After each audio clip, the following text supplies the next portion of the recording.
না বেঠিক জোরে বলে। সম্মানিত ভাইয়ার আমার, 7 দিনের কর্মসূচি দিয়ে যুবকদেরকে কেমন করে ধ্বংস করা হচ্ছে দেখেন।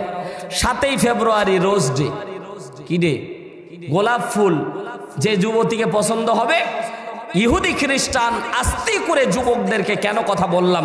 আল্লাহ সূরা বানী ইসরাঈলের 32 নম্বর আয়াতে বলছে, ওয়ালা তাকরাবুজ জিনা, তোমরা জেনার ধারে কাছে যেও না।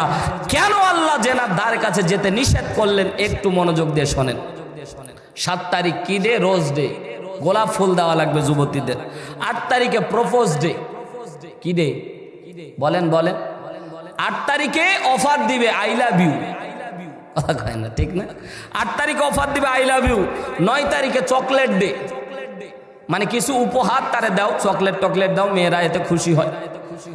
10 তারিখ নাম দিল টেডি ডে, তার মানে তারে নিয়ে একটু ঘুরে বেড়াও, একটু সময় দাও, তাকে একটু সময় দাও। 11 তারিখ, আজ 11 তারিখ প্রমিস ডে, তার হাতে হাত রেখে বলবে আমি তোমাকে সারা বাঁচবো, কথা কয় না রে যুবক ভাইরা, কথা বলো, ঠিক না? আমি তোমারে সারা বাঁচবো না।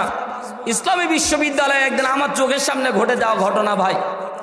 এক মহিলার চাচি আম্মার ছাগল হারিয়েছে, তো ছাগল খুঁজতে বিশ্ববিদ্যালয়ে ঢুকেছে।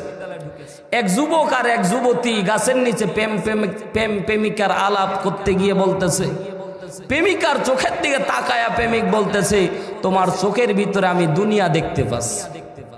তখন চাচি এসে হাত জড়ায় ধরেছে, বাবা রে, তুমি যদি ওর চোখের ভিতরে দুনিয়া দেখতে পাও, আমার ছাগলটা কোণে আছে দেখে দাও তো। এটা মিথ্যা না? এটা নামায় ফেল, এটা মিথ্যা না? এই যে প্রমিস দেয়, হাতে হাত রাখে, হাতে হাত রাখে, প্রমিস করে, 12 তারিখে হাক দে, কলাকলি করবে, মেলামেশা করবে। নাউজুবিল্লাহ জোরে বলে।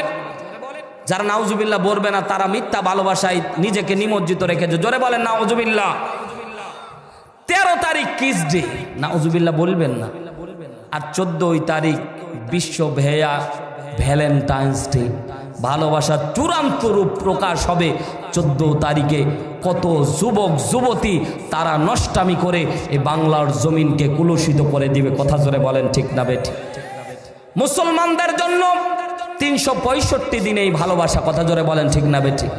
আগেকার দিনে দেখতাম দাদি আর নানিরা বিয়ে হতো, দাদারা দাদির তো দেখতোই না। এই যে আমার কলিজার টুকরা চাচা আমার বসে আছে, জিজ্ঞাসা যদি করেন যে চাচিরে কি বিয়ের আগে দেখেছিলেন, বলছে আমার বাবা মা দেখে এসেছে, পছন্দ করেছে, ওটাই নিয়ে এসেছি।